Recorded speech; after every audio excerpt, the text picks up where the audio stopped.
Бай адамдар, акылдуу адамдар көп нерсени пландайт.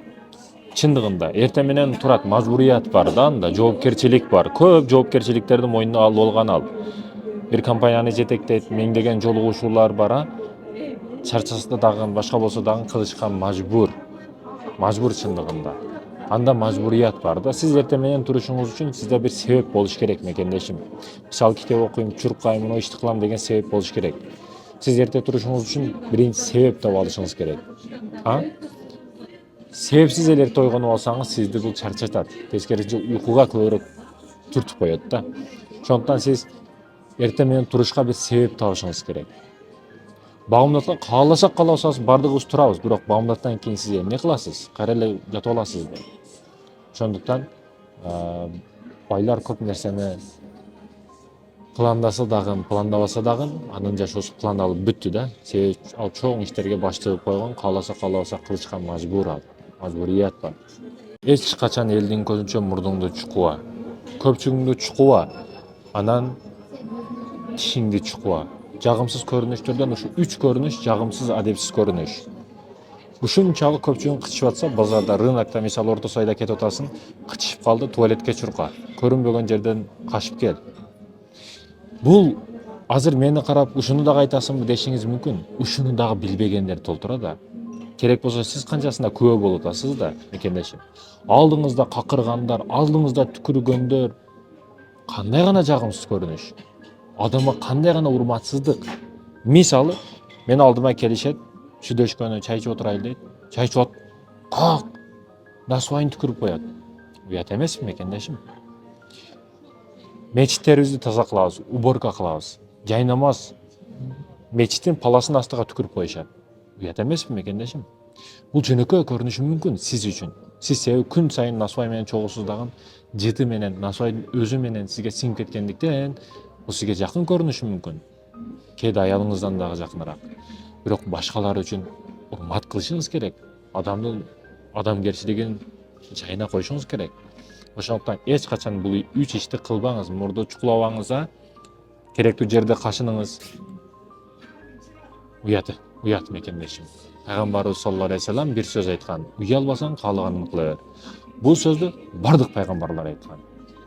Пайгамбарыбыз дагы айткан, уятың болбосо каалаганыңды кыла бер. Бирок экинчи жообу бар, муну мен айтам, акыретте бардыгына жооп бересиң. Адам ар дайым бирдей болуш керек. Иши бүткөнгө чейин эле эмес. Көп маселеде байкайбыз, башыбыздан практика жүзүндө да өтө көп өтөт, иши бүткөнгө чейин да. Бул мисал катары гана айтыш. Бул деген милдет кылып атат, башка маселе жок. Ушундай да эшегим мындайдан өтсө болду деген адамдар бүгүн өтө көбөйдү. Ачыгы көбөйдү. Бул жакшы маанидеги мошенниктер да. Сиз сообуңузду ала бересиз. Бирок иши бүтүп эле кетип калганы чындыгында өкүндүрөт, кичине ойлондуруп коет адамды. Андан сиз бир жооп дагы күтпөйсүз, жакшылык кылсын деп. Бирок адам катары дароо кетип калышы туура эмес. Биздин көңүлүбүз ушундай да, талада калган бир сарсан болгон бир төөгө окшош. Анан бирөө келип кубандат, эптеп 3-4 күн алдагандай болот. Сен ишенесиң ага. Көп нерсени бересиң, убактыңдан баштап, акчаңдан баштап өмүрүңө чейин. Бирок арнаймын, болду деген, мына эрте бүскүн деген учурда чаңыны дагы таппай каласың. Изи жок да. Чөлдө катуу чөл шамалы болот го. Издери дагы өчүрүп кетет. Казакстандагы чөлдөй. Ошондуктан эч бир көңүлдү жарты калтырбаңыз. Эч бир адамды жарты калтырбаңыз. Макул торту толук жейсиз, макул пловду толук жейсиз, бирок көңүл маселесин эч качан жарты калтырбаңыз мекендешим.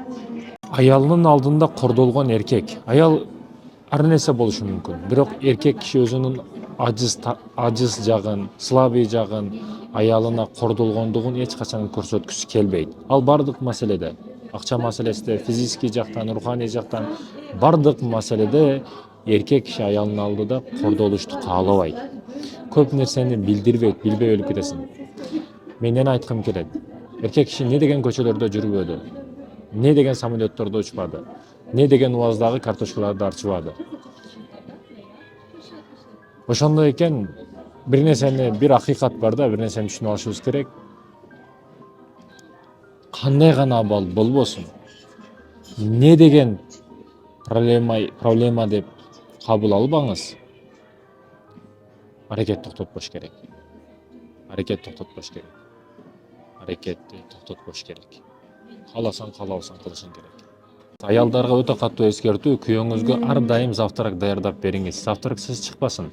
Бөкүп жей турган үчүн бул завтрак болуп эсептелет. Себеби кааласа сиңип кетет да, ал кечкече кыймыл кырып. А биздикилер тескерисинче, аялы дагы жирный кылат, ужинди. Тойгон абалда жатып алат, анан күйөөңүз семирип кетет. Да, бул жакта аялдардын да саясаты бар. Эптеп семиртип алсам эч ким карабай коет башка деген темалары дагы бар. Бирок бул оору болуп эсептелет. Семирүү бул оору. Ошондуктан Ибн Сина, медицинаны ойлоп тапкан Ибн Сина мусулман атабыз айткандай, завтракты тоюп жеш керек.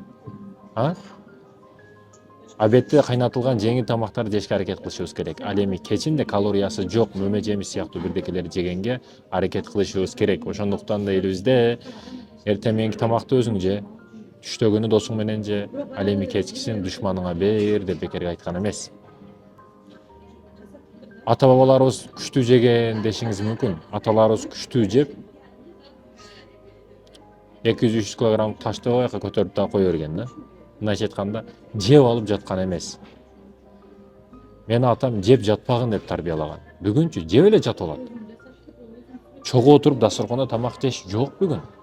Чай ичип бүткөндөн кийин биз кадимкидей дуа кылабыз. Азыр дагы себеби тарбия ошондой болгон. Азырчы ким кааласа каалаган времясында чай ичип кете берет. Bir birimlik жок үй бүлөдө. Мамлекетибизде, айтайын дегеним, бул мамлекет үй бүлө. Ошо үй бүлөнүн падышасы, президенти сизсиз. Жок дегенде завтракта чогуу отуруп чай ичиңиздер мекендештерим. Ошондо береке бар кадимкидей. Келиндердин эң жаман адаты, жаңы келин келип болду, баягы эрин өзүнүкү кылып алгысы келе берет да. Кудду өзү төрөп, өзү чоңойткондой. Неге акча бересиң бир туугандарыңа, неге ата-энеңди сен карашың керек, неге акча бересиң аларга деген темалар көп болот да. Жок. Бул ката пикир, туура эмес пикир. Билесизби, эриңиз бай болушун кааласаңыз, ага тескерисинче барып айтыңыз, бир тууганың кыйналып калыптыр. Эри Россияга кетип, балдарга бар продукта түшүрүп бер. Ошондо биз бай болобуз, ошондо биз өнүгөбүз де. Бир туугандарынан бирөөсү мисалы серьезный ооруга ооруп калса, үйүбүздү сатайлы, биз квартирада эптеп бир нерсе кылып үй алабыз. Үйдү сатып операциясына жардам берели деп айт керек болсо. Ал сиз кааласаңыз баары ушул иш аракеттерди кылат да. А эгер ушул пикирлер сизден чыкса, сиздин даражаңыз дагы бийик болот эриңиздин алдында. Урматсаңыз өтө бийик болот. Ошондой экен, эриңиздин бай болушун кааласаңыз, берешен кылыңыз. Кимге карата? Бир туугандарына карата, ата-энесине карата. Сыйлай рахымды бир туугандарына кылсын. Ушуну эскертиңиз күйөөңүзгө. Эч качан мал мүлкүнө башкага, анан эркектерге дагы айтарым ушул жерде, бир туугандарыңа кылган жакшылыгыңды эч качан аялыңа айтпа. Бир тууганым ооруп калыптыр, бир тууганга мынча карыз бердим, андай деп айта берет да аялга. Аялыңа антип айткан туура эмес. Аялыңа эч качан үч нерсени айтпа. Биринчиден, акчаңдын канча экендигин. Макина тамашалашып эле бир сумманы көрсөтүп койгон, ошого карата пландар кетет. Мындай экен, 3-1% меники, мынча сепичка, мындай кийим, мындай. Алыштын жолдору, тактикалар, пландары дагы этапма этап түзүп койгонун өзүң дагы түшүнбөй каласың да. Акчанын канчалыгы жок да. Аял киши өтө күчтүү болот бул маселеде. Барлыгын дагы билдирбе. Бар болсун, бирок жок дагы болбосун. Бул дегени кандай дегени? Ошо продуктасы болсун, кийим кечеси болсун, бирок ашып ысырап болуп кетпесин. Бирок акчаңдын бардыгы канча экендиги аялыңдын билбегени жакшы. Ал эми экинчи маселе, алсыз жагыңды, күчсүз жагыңды аялыңа эч качан көрсөтпө. Бир боксер чыгып, аялы менен ызы чуу болуп, не деген нерселерди болуп калды да, мисалы үчүн, кечеге эле тарых мисалы. Аялы бардык нерсени айтып чыгып, мына жери слабый, мына жери жарасы бар, мына жерге теп ур деп айтып, мисалы үчүн да. Бул кечеге эле тарых. Бул негизи эркек киши алсыз күчсүз жагын аялына айтпаш керек, аялы билбеш керек. Мындан башка толтура мисалдар бар бул маселеге. Андан кийин мекендешим ар дайым айтышыңыз керек болгон нерсе мактаңыз. Аял киши мактоо көтөрөт. Мактаңыз. Сиз мактабасаңыз ким мактайт? Ошо качан сиз берген нерсе кадырсыз болуп калат. Качан ошол нерсени аял киши өзү сураса, суратпай бериңиз. Күтүлбөгөн нерселерди кылыңыз. Аял киши күтүп туруп, сизден сурап туруп алган нерсеси аял кишиге татыбайт. Сүйүнүп, кубанып, деп алып коюшу мүмкүн. Бирок пландарыңды эч качан адамдарга айтпа.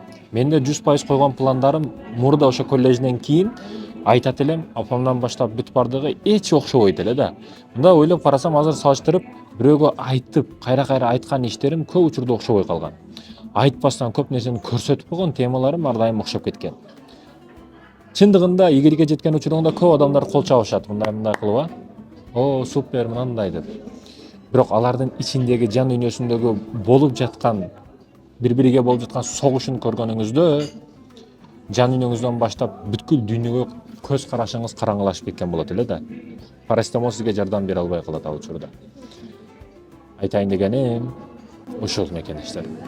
Кыздардын эң чоң катасы эрине айтпаган нерселерди подружкасынын айткандыгында да. Подружкасына бардык нерсесин айтат. Дарытыдан баштап ички сырткы көйгөн маселе бардыгын айтат, бирок күйөөсүнө 100дүн 10-ун айтышы мүмкүн. Сизге билесизби? Турмуш курганыңыздан кийин эриңизден өтөр жакшы адам жок сизге. Жакын адам жок. Сырыңызды көтөрүп жүрө турган адамдын өзү жок. Бирок сиз кимге ишенип атасыз? Дагы эле подружкаңызгабы? Подружкаңыз кандай адам экендигин билиштин бир эле жолу бар. Мисалы, сиз барасыз дагы паланчага күйөөгө тиейин, же кимге сунуш бересиң, кимге тиейин десеңиз, эчтекени ойлонбостон паланчага тий деп атабы? Демек ал подружка эмес. Эмне үчүн? Себеби ал өзүгө 2 жыл болду, 3 жыл болду, 5 жыл болду, дагы эле эр таппай жүрөт да. Ойлонуп, кандай кылсам, эмне кылсам деп өзүгө 5 жылдан бери, 2 жылдан бери, 6 айдан бери эр таппай жүргөн кыз сиздин темаңызга келгенде 1 грамм да ойлонгон жок. Өзүгө калганда 5 жыл ойлонуп атат да. Ал эми сизге 1 саатта ойлонуп койгон жок. Демек сизди кадырлайбы бул? Ушул подружкабы? Сиз жашооңуз 1 тыйын, ал өзүнүкү 5 жыл ойлонуп атат да. Демек, мындай чындап кенен ойлонсоңуз, бул жерде бир хикматтуу нерсе бар да. Эже карындашым. Акчага сатып ала турган, сатып албай турган нерсе бар бизде. Курс сатып алабыз, машина сатып алабыз, үй-жай сатып алабыз, бардыгын сатып алып, мына мен ушундаймын деп көрсөтүп коюшуңуз мүмкүн адамдарга. Бирок сатып ала албай турган нерсеңиз бул толгон акыл, анан спортивный спорт менен түнүкүн тердеп агызып машкан тело. Билесизби, толгон акыл үчүн чындап эмгек керек да. Китеп окушуң керек, кааласаң бирдекени жатташың керек, үйрөнүшүң керек. Билип билмейинче, аракет кылмайынча эч качан башыңа бирдеке кирип калбайт. Айтайын дегеним, сизде качан сиз толук болосуз, качан идеал болосуз деген темада эки жакты тең толтуруңуз. Акчага сатып ала турган жакты дагы, сатып албай турган жагыңыз дагы болсун. Чындыгында ошондо там беребиз. 3 характери бар кыздарга үйлөн. Бойдоктор эртең 60-70 жашка чыккан учурда бекер кылыпмын, бул аялга үйлөнүп бир дагы пайда таппадым, балдарым тарбиясыз бандит болуп кетти деп өкүнүп калбаш үчүн, алкаш болуп көчөдө калып кеттим дебеш үчүн азыр бул маселени ойлонуп кой. Биринчиден, илимдүү кыз. Илимдүү болуш керек да, эркек киши дагы көчө-пөчөдө ичсе дагы чексе дагы көчө-пөчөдө да жүрө берет. Бирок тарбияны 90% аялдан да. Аял руханий жактан илимдүү боло турган болсо, ошол кадимкидей жугат балага. Баланы ошондой тарбиялай турган бул апа болуп эсептелет. Тарбиясы да. Баягы илими күчтүү боло турган болсо, аялдын. Сиз көчөдөсүз, башкадасыз, үйдө эмессиз, балдарыңыз кадимкидей күчтүү болуп өсөт. Илим жактан дагы, руханий жактан ток болуп чоңойот да. Неге 11-10 класста көп чейип кетип атат жаш балдар десеңиз, ал руханий азык жетпей атат да. Апасынан ала албады, атасынан ала албады, анан сигареттен барып алып атат да. Ошол нерсени издеп атат кадимкидей балачы. Некен илимдүүгө аракет кылыш керек. Илимдүүдөн өтөрү жок. Ал эми экинчиден файзи, берекеси бар кызга үйлөнүңүз. Берекелүү кызга. Жылдызы бар деп коет го. Мисалы, бул кээ бир кыздар өтө красавица, красотка болушу мүмкүн, бирок жылдызы жок да. Бир сүйлөгөндө алдына тургуң да келбей калат. Жылдызы бар деп ошо берекеси, файзи бар деп кызды айтат да. Берекеси бар, ал хуник болушу мүмкүн, анчалык сулуу деле болбошу мүмкүн, бирок акылы чак саатта иштеп тургандыгына байланыштуу характер, кулк мүнөз, адеп аклагы сизди магнит тарткандай тартып алат да. Ал жерден кетиңиз келбей калат. Кетсеңиз дагы дароо шашып келе турган кыласыз да. Ошондой экен, сулуулук эмес, жылдызы бары. Ал эми мекендешим, үчүнчү маселе бар. Бойдоктор каны кайнап турган учуру, анан көзү кызарып турган учуру шахват көзү менен көп учурда карап коет да. Бул дегени сулуулугуна карап коет. Бирок сулуулугуна мышыр бербейт. Бул дегени кыздын өнөр жагы. Анын канча колунда өнөрү бар. Бул дегени ал аны иштетип кой бертең өзүң жатып ал деген маселе жок. Анын акчасына сен жашайсың деген маселе жок. Болгону анын ушуга чейин не кылгандары, нени билиши анын ошого жараша эмгекчил аял экендигин далилдеп коет да. Мисалы, сонун торторду, кулинарияны билет, мисалы үчүн швейлерди билет, мисалы англис тилди үйрөнгөн. Демек, кыз жөн жүргөн эмес да. Ошого чейин изучаттын көп нерсени билген. Bundan кийин да көп нерсени изучат этет да ал кыз. Бул дегени сен алдыңда көп маселеде туруп бере алат деген кыз да.